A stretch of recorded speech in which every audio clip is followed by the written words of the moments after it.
तो चलिए हम चैप्टर 4 को भी देख लेते हैं, ठीक है, जो कि हमारा एक मोस्ट इंपॉर्टेंट चैप्टर है कक्षा 10 के केमिस्ट्री का। सबसे पहला बात, कार्बन क्या होता है? कार्बन चतुसंयोजक होता है। कहने का मतलब है कि जो कार्बन है ये 4 बॉन्ड बना सकता है, लेकिन ये जो चारों बॉन्ड है ये साझा करके बनाता है। ठीक, चारों बॉन्ड कार्बन कैसे बनाता है? साझा करके। उसके बाद हमारा नेक्स्ट टॉपिक है कार्बन की सर्वतोमुखी प्रकृति। देखिए कार्बन कौन कौन से गुण को दिखाता है। तो पहला है श्रृंखलन। श्रृंखलन क्या होता है? कार्बन अपने ही जैसे अणु के साथ जुड़ता है और एक लंबी श्रृंखला बना लेता है। ठीक, तो कार्बन अपने ही जैसे अणु के साथ जुड़ जुड़ करके एक लंबी श्रृंखला बना लेता है। कार्बन के इस गुण को श्रृंखलन कहते हैं। जहां पे खाली है वहां पे अब हाइड्रोजन लगा दीजिएगा। मौलिकरण क्या है? निम्न अणुभार के अणु जब जुड़ेंगे तो एक उच्च अणुभार का यौगिक बनाएंगे। ठीक, निम्न अणुभार के अणु जुड़ जुड़ करके एक उच्च अणुभार के यौगिक का निर्माण करते हैं।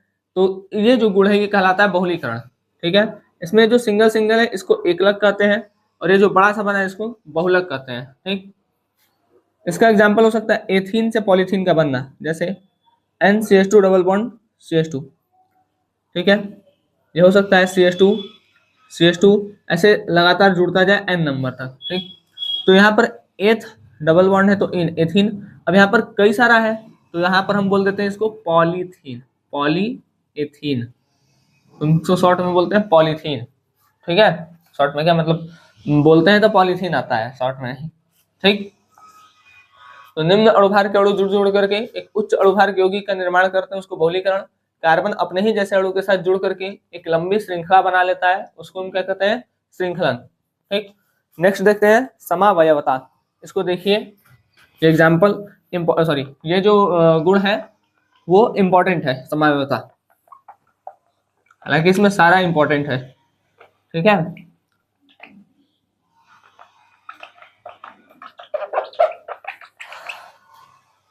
देखिए समावयवता। समावयवता क्या होता है? जो कार्बन है, सॉरी कार्बन नहीं, देखिए समावयवता पहले होता क्या? जिसके अणुसूत्र समान हो लेकिन उसका भौतिक और रासायनिक गुण में परिवर्तन हो। ठीक है, चेंज दिखे, तो वो जो होता है उसको कहते हैं समावयवता। वो जो गुण है उसको क्या कहते हैं? समावयवता। देखिए जैसे हम एक एग्जांपल लें C3H7OH, C3H7OH। ठीक, 1 2 3 4 5 6 7 हाइड्रोजन और यहाँ पर एक OH। या एक और स्ट्रक्चर बन सकता है 1 2 3, देखिए 1 2 3 4 5 6 7 और यहाँ पर एक जगह OH जुड़ जाए। तो चाहे ये बनाए चाहे यहाँ, फर्क क्या है? यहाँ पर पहले नंबर पे OH है और यहाँ पर दूसरे नंबर पे OH है। ठीक है, तो इसका अणुसूत्र तो समान है लेकिन क्रियात्मक समूह का पोजीशन चेंज होने से इसके भौतिक और रासायनिक गुण में क्या हो जाएगा? परिवर्तन हो जाएगा। ठीक, तो ऐसे जो स्ट्रक्चर होते हैं जिनके अणुसूत्र समान हो, ठीक है, और भौतिक और रासायनिक गुण हो, वे संरचना एक दूसरे का समावयवी कहलाता है। ये एक दूसरे के कैसे स्ट्रक्चर है? समावयवी स्ट्रक्चर है, समावयवी संरचना है। ठीक, और जो समावयवी एक दूसरे कौन सी संरचना है? समावयवी। ठीक, और जो ये इस गुण को प्रदर्शित करते हैं उसको कहते हैं हम समावयवता। ठीक है, देखिए समावयवता पूछेगा तो क्या लिखेंगे? जिसके अणुसूत्र समान हो किंतु भौतिक तथा रासायनिक गुण में परिवर्तन हो। ठीक, वे संरचनाएं एक दूसरे की समावयवी संरचनाएं कहलाती है तथा इस गुण को समावयवता कहते हैं। ठीक, ठीक है, फिर सुनिए, जिसके अणुसूत्र समान किंतु भौतिक तथा रासायनिक गुण में परिवर्तन हो, वे संरचनाएं एक दूसरे की समावयवी संरचनाएं होती हैं तथा इस गुण को समावयवता कहते हैं।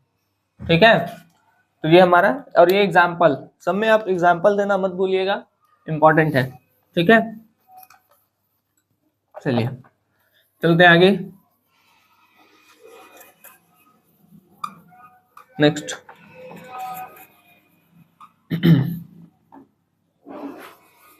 नहीं, हाइड्रोकार्बन।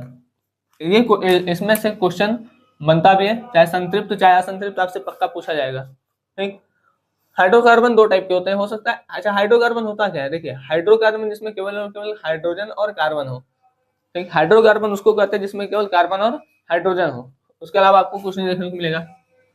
तो ये दो टाइप का होता है, एक होता है बंद श्रृंखला, एक होता है खुली श्रृंखला और एक होता है बंद श्रृंखला। तो खुली श्रृंखला में हम एलिफैटिक को पढ़ते हैं और बंद श्रृंखला में दो पढ़ते हैं, एरोमेटिक और साइक्लिक। चूंकि ठीक है, एरोमेटिक और साइक्लिक, क्योंकि आता यही है, साइक्लिक एरोमेटिक नहीं पूछता है, अगर पूछता भी है तो एरोमेटिक का एक एग्जाम्पल पूछ लेता है, ठीक। तो हम इसलिए उसको नहीं लिखे हैं। एलिफैटिक में देखिए, एलिफैटिक में दो, संतृप्त हाइड्रोकार्बन तथा असंतृप्त हाइड्रोकार्बन। होता क्या है, अगर कार्बन तथा कार्बन के बीच में एकल बंध पाया जाता है, संतृप्त हाइड्रोकार्बन पूछ लिया क्या होता है, तो अगर कार्बन तथा कार्बन के बीच में एकल बंध मतलब सिंगल बॉन्ड उपस्थित होता है तो उसको हम संतृप्त हाइड्रोकार्बन कहते हैं। लेकिन कार्बन और कार्बन के बीच में डबल या कार्बन और कार्बन के बीच में ट्रिपल बॉन्ड उपस्थित होता है तो उसको हम असंतृप्त हाइड्रोकार्बन कहते हैं। इसका एक एग्जाम्पल लिखते हैं, देखिए सी सी सी इस तरीके का, ठीक है, H3 H2 H3। असंतृप्त का लिखिए, कहीं भी डबल बॉन्ड आ गया मतलब वो असंतृप्त, या कहीं भी ट्रिपल बॉन्ड आ गया मतलब वो असंतृप्त, ठीक है। तो डबल, अब जहां देखिए इस कार्बन के पास 1 2 3 4, इसमें हाइड्रोजन नहीं जुड़ेगा, इस कार्बन के पास भी 4, इस कार्बन के पास 2 बॉन्ड है 1 2, जिसमें 2 हाइड्रोजन लगा दीजिएगा, इसमें भी, इसमें 3, क्योंकि इसके पास एक ही बॉन्ड है तो 1 2 3। तो जितना जगह देखिए कार्बन 4 बंध रखता है, ठीक, 4 से आपको जितना कम दिखेगा उतना हाइड्रोजन जोड़ दीजिएगा। तो क्या संतृप्त हाइड्रोकार्बन, क्या संतृप्त हाइड्रोकार्बन का डेफिनेशन, कार्बन तथा कार्बन के बीच में एकल बंध उपस्थित होता है तो संतृप्त, द्वि या त्रिबंध उपस्थित होता है तो असंतृप्त, ठीक। एरोमेटिक हाइड्रोकार्बन का एक एग्जांपल है बेंजीन, इसको ऐसे बनाइएगा, ठीक, 1 2 3, ठीक है। इसके हर कॉर्नर पर कार्बन होता है, ठीक है, हर कॉर्नर पर क्या होगा, कार्बन होगा, ठीक है। अब देखिए इस कार्बन के पास 1 2 3 बॉन्ड है, एक खाली है तो एक H, इसके पास भी 1 2 3, इसके पास भी H, ठीक है। तो ऐसे ही हर जगह एक एक H जुड़ जाएगा, तो इसका बनेगा C6H6। ये फॉर्मूला होता है किसका, बेंजीन का, ठीक है। याद रखिएगा बेंजीन जो था वो सबसे पहला एरोमेटिक कंपाउंड है। आप लोग जब 11th में जाएंगे तो बहुत सारा रिएक्शन इस पर देखेंगे, ठीक। तो हम ये देख लिए हाइड्रोकार्बन क्या होता है, दो टाइप का, एलिफैटिक एरोमेटिक। अगर आपसे पूछना है एलिफैटिक हाइड्रोकार्बन क्या होते हैं तो आप बताइएगा, एलिफैटिक हाइड्रोकार्बन ऐसे हाइड्रोकार्बन होते हैं जिसमें खुली कार्बन श्रृंखला पाई जाती है, ठीक। ये दो प्रकार के होते हैं, संतृप्त तथा असंतृप्त। फिर हेडिंग डालिएगा संतृप्त हाइड्रोकार्बन, जिसमें कार्बन तथा कार्बन के बीच में एकल बंध उपस्थित होता है उसको संतृप्त हाइड्रोकार्बन कहते हैं। असंतृप्त, जिसमें कार्बन तथा कार्बन के बीच में द्विबंध या त्रिबंध उपस्थित होता है उसको असंतृप्त हाइड्रोकार्बन कहते हैं, ठीक। एरोमेटिक पूछ लिया तो आप एरोमेटिक ये बार बेंजीन बना दीजिएगा, एग्जांपल लिख दीजिएगा और बता दीजिएगा कि बेंजीन जो था सबसे पहला एरोमेटिक कंपाउंड था जो खोजा गया था, ठीक है। चलिए आते हैं अगले पे, क्रियात्मक समूह क्या होता है। देखिए क्रियात्मक समूह, अच्छा ये हम बता भी दे रहे हैं आपको, क्रियात्मक समूह पहचानने के लिए भी आता है, ठीक है, तो ध्यान दीजिएगा। क्रियात्मक समूह, एक मिनट, देखिए, ठीक है, क्रियात्मक समूह, क्रियात्मक समूह में हमको 4 टाइप का पढ़ना है। जैसे आपको पहचानने के लिए बोल सकता है, जैसे निम्न में से किसमें एल्डिहाइड ग्रुप है, तो जिसमें CHO दिखेगा वो एल्डिहाइड होता है, COOS दिखा तो वो कार्बोक्सिलिक होता है, OS दिखा तो एल्कोहल होता है और CO दिखा तो वो कीटोन होता है। इसको ऐसे भी लिख सकता है, C double bond O single bond H, इधर एक बॉन्ड रहेगा, C double bond O single bond OH, इसको ऐसे रहेगा, इसको लिखेगा C डबल बॉन्ड O। तो याद रखिएगा अगर ये दिखा तो ये किसका ग्रुप होता है, एल्डिहाइड का। ऑप्शनल में बहुत पूछता है, ठीक है, कि निम्न में कौन सा ग्रुप है, ये होता है कार्बोक्सिलिक एसिड, कार्बोक्सिलिक एसिड, ठीक। ये हो गया एल्कोहल, एल्कोहल, और ये हो गया कीटोन, ठीक है। क्रियात्मक समूह होता क्या है, क्रियात्मक समूह एक ऐसा समूह होता है जो अगर श्रृंखला पे लग जाए तो उस श्रृंखला की प्रॉपर्टी को ही क्या कर देता है, चेंज कर देता है। जैसे देखिए अगर कार्बन की श्रृंखला पे OH लगा है तो ये एल्कोहल ग्रुप है, ठीक। अगर यहाँ पर C डबल OOS लगा है तो ये एल्कोहल है और यहाँ पर एसिड है, ठीक है। 1 2 3 कार्बन इसमें भी, 3 कार्बन इसमें भी, लेकिन एक एल्कोहल है और एक एसिड है। क्यों? क्योंकि यहाँ पर जो क्रियात्मक समूह है वो चेंज हो गया है। तो क्रियात्मक समूह ऐसा समूह होता है जो श्रृंखला की प्रॉपर्टी को क्या कर देता है, चेंज कर देता है। ठीक है बात? चलिए अब हम इसको मिटा लेते हैं, फिर सजातीय श्रेणी को देखते हैं। ठीक है, सजातीय श्रेणी भी देख लेते हैं। सजातीय श्रेणी क्या होता है? इसको कहते हैं होमोलॉगस सीरीज। Homologous series. ठीक, देखिए सबसे पहला बात, सजातीय श्रेणी ऐसी श्रेणी है जिसमें आपको CH2 का अंतर देखने को मिलेगा। दो की पॉइंट याद रखिएगा, और इसमें क्रियात्मक समूह समान होगा। ठीक, क्रियात्मक समूह समान। तो सजातीय श्रेणी एक ऐसी श्रेणी है जिसमें CH2 का अंतर होता है, CH2 का अंतर होता है और क्रियात्मक समूह समान होता है। ठीक, ये याद रखिएगा। अच्छा, विशेषता क्या है? विशेषता यही है कि भाई पहला बात, CH2 का अंतर होता है, CH2 का अंतर होता है, क्रियात्मक समूह समान होता है।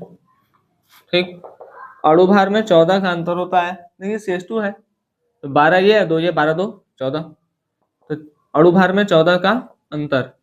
इसमें अणुभार में चूंकि बहुत ज्यादा डिफरेंस नहीं है, CH2 ही है, तो जो भौतिक और रासायनिक गुण है, भौतिक और रासायनिक गुण लगभग समान होता है। भौतिक और रासायनिक गुण लगभग क्या होता है, समान होता है। ठीक है, एग्जांपल लेते हैं, जैसे कि C3H7OH, ठीक है, वमा C5H9, एक कार्बन और 2 हाइड्रोजन का अंतर OH, C6H11OH। ठीक है, ऐसे सोन बढ़ता जाएगा। तो समजातीय श्रेणी या सजातीय श्रेणी या होमोलॉगस सीरीज एक ही चीज है। ठीक, जब आएगा तो क्या लिखेंगे, जिसमें CH2 का अंतर होता है तो इसके क्रियात्मक समूह समान होता है। ठीक, विशेषता CH2 का अंतर, क्रियात्मक समूह समान, अणुभार में 14 का अंतर, भौतिक और रासायनिक गुण लगभग समान होता है। फिर एग्जाम्पल दे दीजिएगा।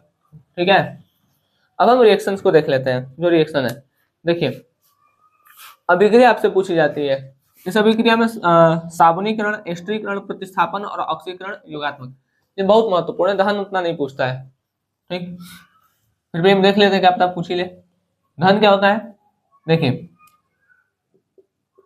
हाइड्रोकार्बन जब दहन किया जाता है तो या तो CO2 मिलता है, ठीक है, या तो CO2 मिलेगा या CO मिलेगा, और इसके साथ में H2O और आपका उष्मा बाहर निकलता है। ठीक, तो मेथेन को जब दहन कराएंगे, मेथेन का जब दहन कराएंगे तो यहाँ पर मिलता है CO2 plus H2O plus heat बाहर निकलता है। ठीक, बैलेंस नहीं है, देख लेते हैं बैलेंस है कि नहीं है। नहीं है, ठीक है, 2 ऑक्सीजन 3 ऑक्सीजन, ठीक है, 2 यहाँ कर दे रहा है, 2 यहाँ किए तो 2 यहाँ करना पड़ेगा, 4 हो गया बैलेंस।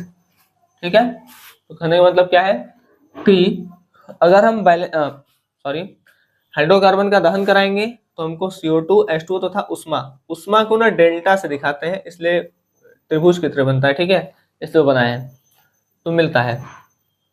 अगर हम संतृप्त हाइड्रोकार्बन का दहन कराते हैं तो प्रदूषण कम होता है, लेकिन असंतृप्त हाइड्रोकार्बन का दहन कराते हैं तो प्रदूषण ज्यादा होता है। कुछ बात याद रखिएगा लिखने के लिए। योगात्मक अभिक्रिया, इसको हम हाइड्रोजनीकरण भी कह सकते हैं। हाइड्रोजनीकरण अभी समझ में आ जाएगा क्यों। या असंतृप्त हाइड्रोकार्बन से संतृप्त हाइड्रोकार्बन का बनना भी कह सकते हैं। असंतृप्त से संतृप्त, देखिए होता क्या है, यहाँ पर एथीन है, ठीक है, एथीन से एथेन का बनना भी बोल सकते हैं। ठीक है भाई, 2 बॉन्ड था, एक 2 जगह खाली था, 4 बना सकता है तो 2 ये हो गया, 3 4, 2 इसका 3 4, प्लस हाइड्रोजन के साथ रिएक्शन कराएंगे निकिल या प्लेटिनम की उपस्थिति में 200 से 250 डिग्री सेल्सियस तापमान पर। ठीक, एथीन की क्रिया हाइड्रोजन के साथ निकिल या प्लेटिनम की उपस्थिति में 200 से 250 डिग्री सेल्सियस पर कराने पर मिलता क्या है हमको, मिलता है हमको एथीन। ठीक है, एथेन, ये हाइड्रोजन, देखिए एक हाइड्रोजन यहाँ जुड़ गया, एक हाइड्रोजन यहाँ जुड़ गया, तो यहाँ पर ये जो निकिल और प्लेटिनम है ये एक कैटलिस्ट की तरह यूज हुए, उत्प्रेरक की तरह यूज किया गया है। ठीक है, तो आपसे एथिन से एथिन पूछता है, हाइड्रोजनीकरण पूछता है, तो आप ये लिख सकते हैं। ठीक है। ऑक्सीकरण, ऑक्सीकरण में याद रखिएगा, इसमें आपको एल्कोहल से कार्बोक्सिलिक एसिड बनता हुआ दिखेगा। ठीक है। जैसे हम ले लेते हैं एथेनॉल C2H5OH।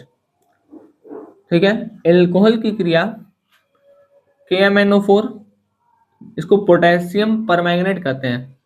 ठीक है। या K2Cr2O7, इसका नाम है पोटेशियम डाइक्रोमेट।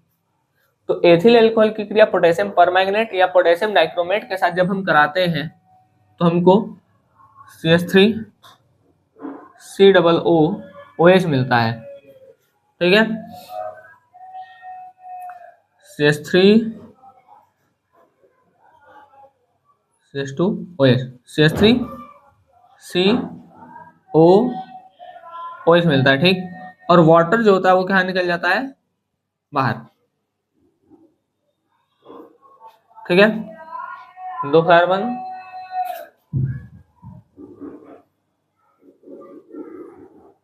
ठीक है। ठीक।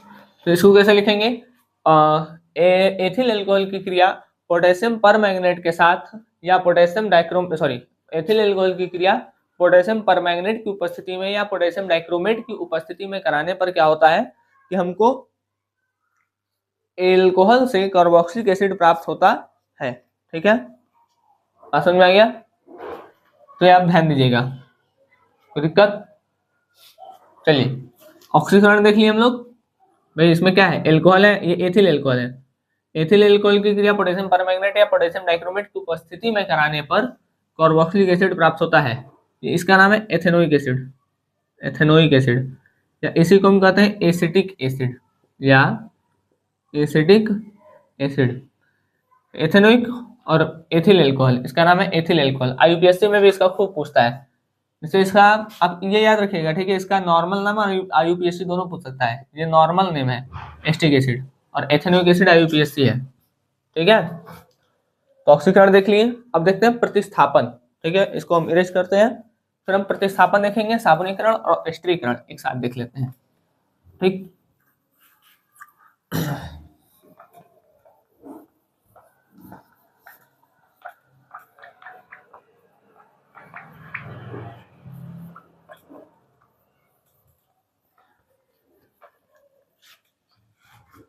चलिए आते हैं प्रतिस्थापन पे। प्रतिस्थापन अभिक्रिया, प्रतिस्थापन अभिक्रिया में क्या होता है, देखिए इसमें मेथेन की क्रिया क्लोरीन के साथ प्रकाश की उपस्थिति में जब हम कराते हैं तो हमको क्लोरोमेथेन मिलता है और HCl बाहर निकल जाता है। ठीक। अगर यहाँ पर क्लोरीन अधिकता में होता है तो ये तब तक रिएक्शन करता रहेगा जब तक ये चारों हाइड्रोजन हट ना जाए, लेकिन आपको एग्जाम में केवल एक ही रिएक्शन दिखा देना है। ठीक। प्रतिस्थापन अभिक्रिया बोलेगा तो आप क्या कहिएगा कि जब मेथेन की क्रिया क्लोरीन के साथ प्रकाश की उपस्थिति में कराई जाती है तो क्लोरोमेथेन प्राप्त होता है। ठीक है, ये रिएक्शन, मतलब फिर ये रिएक्शन लिख दीजिएगा। उसके बाद है साबुनीकरण, ये थोड़ा सा याद रखिएगा, साबुनीकरण वाला मोस्ट इंपॉर्टेंट है। ठीक है। देखिए इसको याद कैसे करेंगे, पहले बना लीजिए OCOC17H35। ठीक, इसके साथ में C। अब इसके पास देखिए एक C 3C हो गया। अब इसके पास कितना जगह खाली है, 2, तो इसमें यहाँ पर 2 हाइड्रोजन आ सकता है। OCOC17H35, यहाँ पर कितना जगह खाली है, 1 2 3 जगह तो भर गया है, यहाँ पर 1 हाइड्रोजन आएगा। OCOC17H35 ये सेम है। ठीक है, OCOC17H35, यहाँ पर भी 2 जगह खाली, तो यहाँ आ जाएगा। यह है fatty acid of ester, ester का वसीय अम्ल। इसका रिएक्शन कराते हैं NaOH के साथ, तो 3 ठो NaOH लेते हैं। क्या ठो NaOH लेंगे, 3 ठो। समझाने के लिए आप डायरेक्ट 3 NaOH भी लिख सकते हैं। ठीक है। तो यहाँ पर देखिए बनेगा क्या, बॉन्ड यहाँ से ब्रेक होगा, ये प्लस ये माइनस, ये प्लस ये माइनस, ये प्लस ये माइनस, यहाँ पर ये प्लस ये माइनस, ये प्लस ये माइनस, ये प्लस ये माइनस, ये माइनस वाला इस प्लस के साथ चला जाएगा, तो आएगा C17H35COONA, ठीक है। फिर C17H35COONA, तो ऐसा 3 ठो दिखेगा, तो हम यहाँ डायरेक्ट लिख सकते हैं कि 3 ठो क्या मिलेगा, C17H35COONA प्लस, अब देखिए यहाँ पर ये बचा है CH2 और इसके साथ में आ गया OH, ये हो गया CH, इसके साथ में आ गया OH, और नीचे है CH2, इसके साथ में आ गया OH। इसको हम कहते हैं ग्लिसरॉल, ग्लिसरॉल या ग्लिसरीन, ठीक है। यहाँ पर ये जो आपको मिला है इसी का नाम है सोप, मतलब साबुन, ठीक है। तो आपको ये रिएक्शन वहां पर दिखाना होगा, ठीक। लास्ट हम देखते हैं एस्टरीकरण, इसके बाद हम चलेंगे अपना एसिटिक एसिड के बारे में कुछ पढ़ेंगे, फिर मीसेल और जो एथिनोइक एसिड है और जो कुछ रिएक्शंस है, ठीक है, उसका हम आपको डिस्क्रिप्शन में लिंक दे देंगे। मीसेल चूंकि लास्ट में छोटा सा है, और जो एथिल एल्कोहल है और जो रिएक्शन है, ठीक है, उसका वीडियो बना है, ठीक है, और वो 14 मिनट का बस है, तो उसको आप देख सकते हैं, ठीक, क्योंकि फिर से वही चीज कराना कोई मतलब नहीं है, वो तो जैसा है वैसा ही है।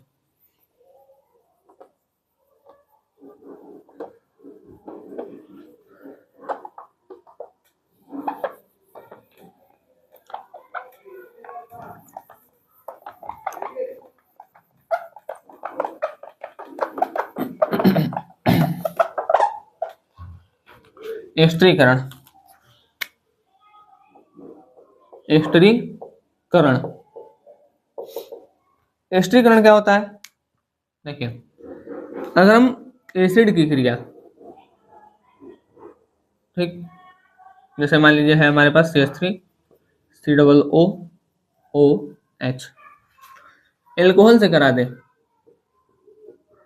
एल्कोहल मान लीजिए C2H5OH, जो हमको मिलेगा वो मिलेगा एस्टर और जल। तो क्या लिखेंगे, एसिड की क्रिया एल्कोहल से कराने पर हमको एस्टर प्राप्त होता है तथा साथ में हमको जल भी प्राप्त होता है, ठीक, समझा गया। और ये जो रिएक्शन इसको कहते हैं एस्टरीकरण, एस्टरीकरण मतलब एस्टर का बनना। यहाँ पर होगा क्या, यहाँ से आपका O और H के बीच का बॉन्ड टूटेगा, ये होगा प्लस, यहाँ पर माइनस, और यहाँ पर आएगा प्लस, ये माइनस, तो ये माइनस इस प्लस के साथ चला जाएगा, तो बन जाएगा H2O, और यहाँ बनेगा CH3 C double bond O single bond C2H5 plus H2O, ठीक। ये है हमारा क्या, एस्टर। देखिए एस्टर होता है R, एक मिनट, यहाँ पर एक और आएगा, ठीक, RCOOR, ये दोनों R सेम भी हो सकता है, अलग भी हो सकता है, ठीक। तो ये चीज, तो देखिए ये है हमारा एस्टर और ये हमारा जल, तो इस प्रोसेस को कहते हैं हम एस्टरीकरण। अब हम देखते हैं एसिटिक एसिड। अब देखिए 3 चीज और देखना है, मीसेल, इसका लिंक आपको डिस्क्रिप्शन में मिल जाएगा, एथिल एल्कोहल, ठीक है, और साथ में कुछ इंपॉर्टेंट रिएक्शन है जो बार बार पूछे जाते हैं, इसका भी लिंक आपको, ये दोनों आपको डिस्क्रिप्शन में दे दिया जाएगा, ठीक। तो मिशेल में लास्ट में थोड़ा सा कुछ मिनट का होगा, 5 से 7 मिनट का, उसको देख लीजिएगा। ये 14 मिनट का, मतलब ये दोनों देखेंगे तो लगभग आपका 20 मिनट में कंप्लीट हो जाएगा, ठीक। बाकी हम लास्ट जो एसिडिक एसिड है जो उसमें नहीं है उसको हम यहाँ पर करा देते हैं, ठीक। चलिए तो क्लास देख लेते हैं एसिटिक एसिड। एसिटिक एसिड का फॉर्मूला होता है CH3COOH, इसको हम एथेनोइक एसिड भी कहते हैं, एथेनोइक एसिड, ठीक। इसमें आपसे भौतिक या रासायनिक गुण, उपयोग और ये बनाने की विधि इसका देखिए। एस्टिक एसिड क्या होता है, एस्टिक एसिड एक कार्बनिक अम्ल है जिसे सिरका का मुख्य घटक भी कहते हैं, ठीक। प्रयोगशाला विधि क्या है, पहला एथेनॉल का ऑक्सीकरण, आप सीधा लिखिएगा, एथेनॉल का ऑक्सीकरण करने पर एस्टिक एसिड प्राप्त होता है, या एसिटल्डिहाइड के ऑक्सीकरण से, एसिटल्डिहाइड के ऑक्सीकरण करने पर भी एथेनोइक एसिड प्राप्त होता है। इसका IUPAC नाम देखिए, C2H5OH का IUPAC नाम होता है एथेनोइक एसिड, और ठीक है, C2H5OH का IUPAC होता है एथेनॉल, ठीक है, एथेनॉल, और नॉर्मल नाम होता है इसका एथिल एल्कोहल, तो दोनों याद रखिएगा। एसिटल्डिहाइड CH3HO को कहते हैं, और इसका जो IUPAC नाम है इसको कहते हैं एथेनल, एथेनॉल, नल, ठीक है। इसके ऑक्सीडेशन से भी हमको एसिटिक एसिड मिलता है। एसिटिक एसिड इसका नॉर्मल नाम है और ये इसका आईयूपीएसी नाम है। भौतिक गुण, एसिटिक एसिड रंगहीन होता है, स्वाद में इसका जो स्मेल होता है वो तीखा, बहुत तीक्ष्ण होता है। इसका मेल्टिंग पॉइंट या गलनांक 60.6 डिग्री सेल्सियस होता है। रासायनिक गुण, पहला एसिडिक प्रकृति होता है, जो H+ निकालते हैं वो एसिड होते हैं, ठीक। तो एसिटिक एसिड H+ निकालता है, लेकिन ये दुर्बल होता है, मतलब एसिटिक एसिड दुर्बल अम्ल होता है, प्रबल अम्ल नहीं होता। धातु की अभिक्रिया, एसिटिक एसिड की अगर धातु से क्रिया कराई जाती है तो वो उसका एसीटेट बनाता है। जैसे मैग्नीशियम की क्रिया अगर करा दी जाए एसिटिक एसिड से तो मैग्नीशियम एसीटेट बनता है और हाइड्रोजन गैस निकल जाता है, ठीक। समझ में आ गया। धातु कार्बोनेट से अगर कराई जाए एसिटिक एसिड की क्रिया धातु कार्बोनेट मतलब सोडियम बाइकार्बोनेट से, तब ये क्या करता है, उस मेटल का जैसे सोडियम एसीटेट, ठीक है, तो जो मेटल है उसका भी एसीटेट बना देता है और CO2 और H2 बनाता है। उपयोग क्या होता है, सिरका बनाने में, दवा बनाने में और उद्योग बनाने में। लास्ट जो आपका बचा एक मिसेल, एक टॉपिक है एथिल एल्कोहल, दूसरा टॉपिक है और कुछ रिएक्शन, ठीक, और एक आईयूपीएसी, ये तो खैर आपको करना ही है, ठीक है। ये जो है ये 4 टॉपिक का हम आपको लिंक डिस्क्रिप्शन में दे दे रहे हैं, ठीक है, वहां से आप लोग देख लीजिएगा। बहुत ज्यादा नहीं है, एथिल एल्कोहल और ये रिएक्शन दोनों मिला करके 14 मिनट का होगा और मिसेल जो आपका 6-7 मिनट का होगा, खत्म हो जाएगा। आईयूपीएसी थोड़ा 1 घंटा का बढ़ेगा और थोड़ा लंबा है, ठीक। तो आप लोग कुछ केवल क्वेश्चन प्रैक्टिस कर लीजिएगा जो बुक में दिया है, हालांकि आएगा उसी में से। यहाँ पर हम जो बताए हैं बहुत सारे क्वेश्चन आपको यहीं से देखने को मिल जाएंगे, ठीक है। चलिए, तो हम यहीं पर अपने लेक्चर को करते हैं समाप्त। अब हम मिलते हैं अगले एजुकेशनल लेक्चर में, ठीक है। तब तक आप लोग अच्छे से पढ़ाई करते रहें।